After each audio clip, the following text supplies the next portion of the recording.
Hey everyone, and welcome to The Explainer. I am so thrilled to have you here today because we are looking at one of the most fascinating and frankly jarring paradoxes in modern history. We're going to take a deep dive into this massive global disconnect playing out right in front of us. On the one hand, we've got a financial market that is absolutely euphoric, just riding this unprecedented wave of technological optimism. But on the other hand, we have a physical world grappling with incredibly serious compounding crises. So how in the world do these two realities coexist? Let's find out.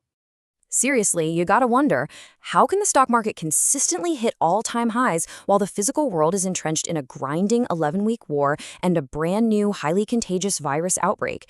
It literally feels like we're living in two completely separate timelines, right? You've got this high-tech, futuristic boom propelling indices into the stratosphere, while at the exact same moment, the gritty, unpredictable reality of global geopolitics and health emergencies is threatening to basically pull the rug out from under the global economy. It's a super delicate balancing act.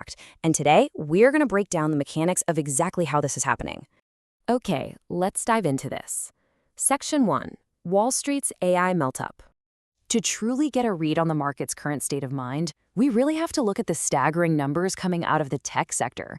I mean, this isn't just your standard rally. It's a historical anomaly driven by one singular theme: $421 billion. That massive number isn't the GDP of a small country. That is the market value that Alphabet, Google's parent company, added in a single day this past April. In one afternoon. It perfectly illustrates this insatiable appetite for AI companies right now. It's propelling what analysts are calling the great chip stock melt-up of 2026. To give you another example, just look at SanDisk. Their stock has skyrocketed an astronomical 558%. The market is just throwing historic amounts of capital at absolutely anything tied to artificial intelligence computing power. But what's really interesting here is the sheer scale of the AI arms race playing out among the tech giants. We are looking at a combined $755 billion in planned capital spending, or CAPEX, just for this year from Microsoft, Meta, Alphabet, and Amazon. They are effectively taking massive chunks of their operating cash flow and just pouring it directly into physical AI infrastructure, largely AI chips. It is a mad dash for technological supremacy. These hyperscalers are so terrified of being left behind that they're outspending one another at a rate that's practically unprecedented in corporate history. And this massive spending is definitely fueling incredible optimism on Wall Street. Case in point, Wall Street veteran Adi Ardini has newly raised his 2026 target for the S&P 500 to a staggering 8,250. He's predicting a continued Roaring '20s-style melt-up, driven heavily by these surging tech earnings and corporate profit margins. When you look at the consensus earnings expectations rising so fast, it's pretty easy to see why investors are feeling this almost unshakable exuberance. But, as we all know, the stock market is not the entire world. Which brings us to Section 2, Geopolitics, specifically the Iran conflict. Let's step away from the Silicon Valley server farms for a minute and look at the actual geopolitical landscape right now, starting with the ongoing conflict in the Middle East. We are now entering week 11 of the US-Iran war, and it remains stuck in a deeply complex mire. And the economic impacts? They're becoming increasingly tangible. Oil prices have surged past $101 a barrel, stoking energy inflation that heavily weighs on global growth prospects. On the military front, the U.S. recently struck 2 empty Iranian-flagged tankers attempting to circumvent a naval blockade. And on the diplomatic front, tensions flared even higher when President Trump firmly rejected Iran's long-awaited peace proposal, describing it publicly as totally unacceptable. Meanwhile, the crucial Strait of Hormuz shipping route remains effectively closed, creating a massive bottleneck for the global economy. And to emphasize just how incredibly complex and hidden the dimensions of this conflict really are, consider this.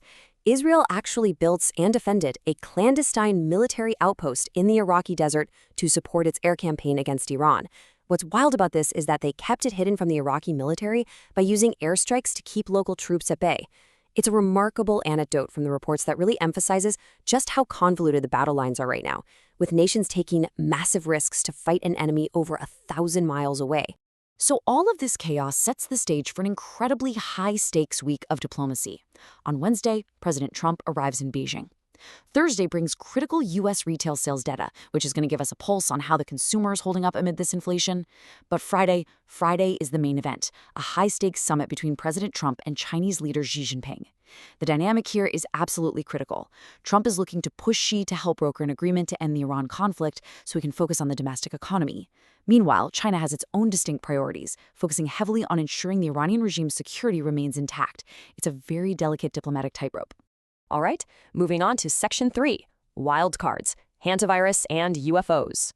Because geopolitics isn't the only thing threatening global stability, we also have unpredictable wildcards moving markets, the things absolutely no one had on their bingo card for this year. First up is the sudden health crisis aboard the MV Hondius cruise ship. We are looking at an outbreak of the ND strain of hantavirus.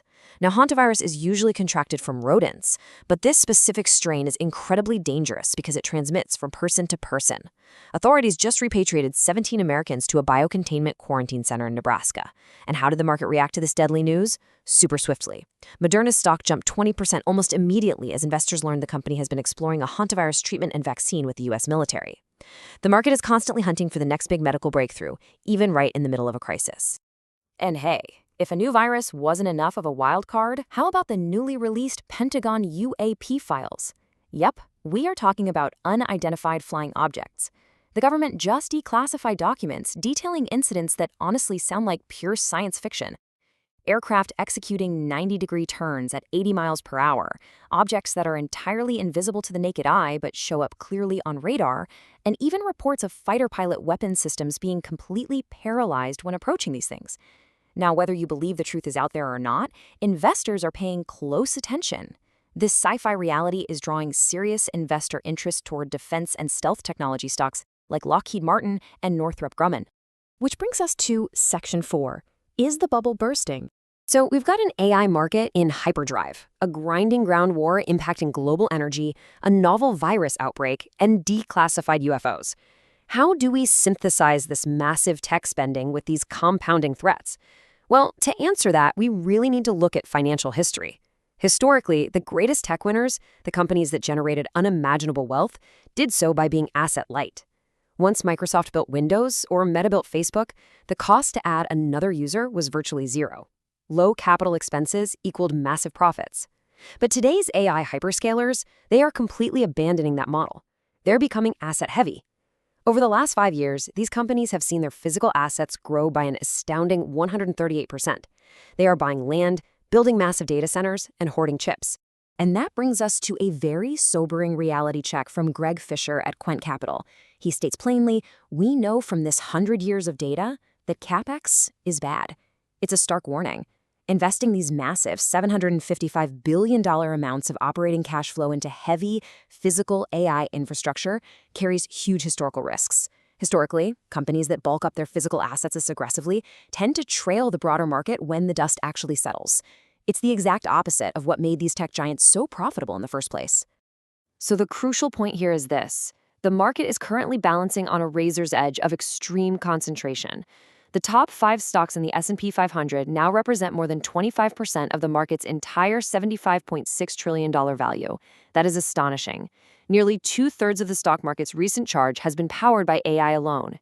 This extreme concentration makes the entire global financial system incredibly vulnerable to the exact wildcards we just discussed. If the AI CapEx bet doesn't pay off immediately, or if the Iran war escalates further, the foundation holding up the whole market is highly centralized and therefore highly fragile. Even some of the pioneers of the tech industry are sounding the alarm.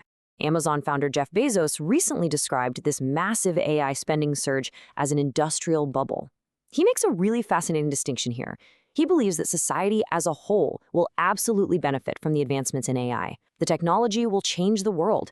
However, he warns that the overall return on investment for the massive amounts of money being spent today probably won't be great for the investors actually footing the bill. The winners will win big, sure, but a lot of capital is going to be incinerated along the way. Which leaves us with this final, vital question to ponder. Can the stock market's AI exuberance truly outlast the mounting gravity of global war, spontaneous health crises, and ballooning CapEx bubble? Can the sheer force of technological optimism defy the historical gravity of 100 years of financial data? We are witnessing a high-stakes tug-of-war right now between the boundless potential of tomorrow's technology and the undeniable friction of today's physical world. The outcome of this disconnect is going to define our economy for the next decade. Thank you so much for joining me on this explainer. Keep questioning, keep learning, and I'll see you next time.